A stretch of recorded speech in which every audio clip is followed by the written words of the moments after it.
Hi, welcome to my review of Rian Johnson's Looper, starring Joseph Gordon-Levitt, Bruce Willis, and Emily Blunt. And I'm just going to read the summary off of IMDb, and it says, in 2072, when the mob wants to get rid of someone, the target is sent 30 years into the past, where a hired gun awaits. Someone like Joe, who one day learns the mob wants to close the loop by transporting back Joe's future self. And basically, if you want to know more about what this film is about, I strongly recommend watching the trailer because, well, I could try to explain this movie to you, but quite frankly, I'm not good at explaining things anyway like that. And especially with something like this with time travel involved, well, that's just going to be a total clusterfuck.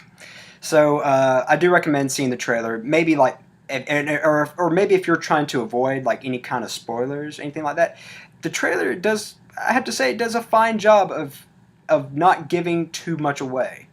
So I will give the trailer that. So I do recommend seeing the trailer, actually. I'm just going to kind of jump right in this real quick. Rian Johnson, I haven't seen any of his other films, although he has directed only 2 episodes of Breaking Bad. I believe it's only 2.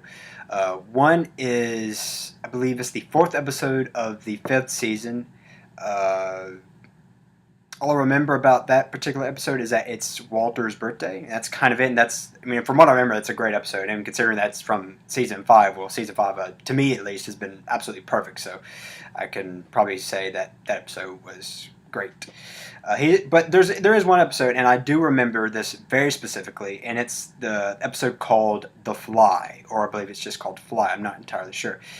Anyway, if you've seen I believe that's in the 3rd season or 4th season? No, 3rd season. 3rd season, I believe. Anyway, great episode. Definitely one of the more creative episodes I've seen of Breaking Bad. So, anyway, he directed that episode.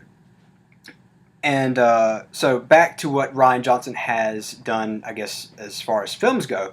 He's written and directed the film called Brick, and I believe his other film is called The Brothers of Bloom. I'm not sure if that is the title, although I know it's something along those lines. But anyway, he wrote and directed those films as well as Looper. And given how much I love Looper, I will definitely check out some of Rian Johnson's other stuff. And I have to say that I feel as if Rian Johnson is really someone who is special. You know, he just based off of this film alone, I feel like he does have a love for what he does, and just, you know, because and for lack of a better comparison, I would compare him to someone like Christopher Nolan. You know, he just has that similar style. You know, there's a lot of, I see a lot of, you know, just a lot of, I guess you could say, I don't know if this is a word or not, but Nolan-esque kind of elements in the film, especially like from Memento and Inception. In fact, Looper has, you know, if you're a fan of films like Terminator, and because there are some similarities. Although I won't get too far into that because it might spoil a few things.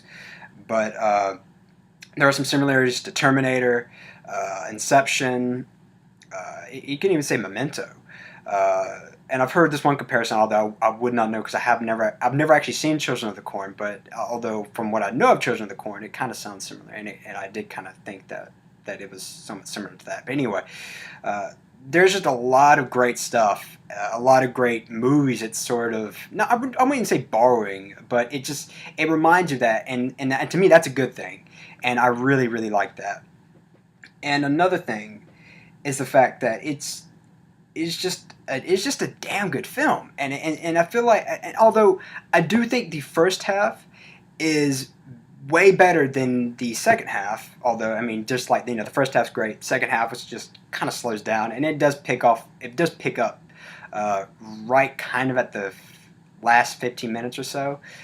But and I'll get into that, what problem I have with that. But anyway, that first half, it is just, it was like heaven to me.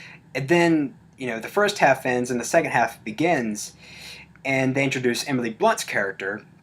And this is the problem I have with the film, is the fact that I just didn't find Emily Blunt's character all that fascinating.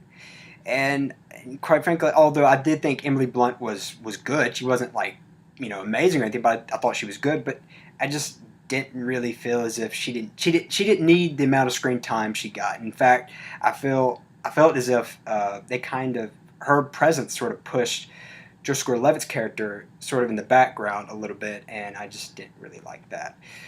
But that's kind of the main problem, and that part is sort of strung out a little bit longer than what it should have been, in my opinion. Another thing that might be, although I wouldn't even say it's a problem with the film, it's just that since the film deals with time traveling, it might raise a few questions with some of the viewers, and as it kind of did with me. I can't go into any specific detail because I would spoil something, but it's just there's a moment in the film where Bruce Willis, he mentions how it's not important, just knowing basically the mechanics of how this all works. He said it's not important, it's not a big deal, just forget about it, and you just kind of have to. So you just kind of to take that and kind of, I guess, run with it. So, like I said, it's not a big deal.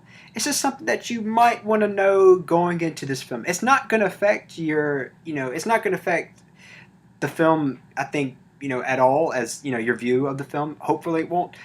Just, you need to know that. And that's kind of it. I also want to mention how great Joseph Gordon-Levitt is in this film, basically playing Bruce Willis. Just everything, the way he talks, the way he narrates, the way he moves is just perfect, and I think that's something worth giving a fairly high amount of praise to. And I also want to mention how great Bruce Willis is in this film. There is a scene, and I'm not going to give it away, but it is so great, and there's no action, it's just talking, and it's so emotional, and I had a bit of a lump in my throat, and it is it's not one, it is my favorite scene, and it is just great and perfect, and I loved every minute of that scene. I did not want it to end. Alright, so I'm going to kind of wrap this up here. I highly, highly, highly recommend seeing Looper. It is fantastic. And another thing I want to say is the fact that it's not a remake and it's not based off a comic book. It is 100% original material, and we need more movies like this.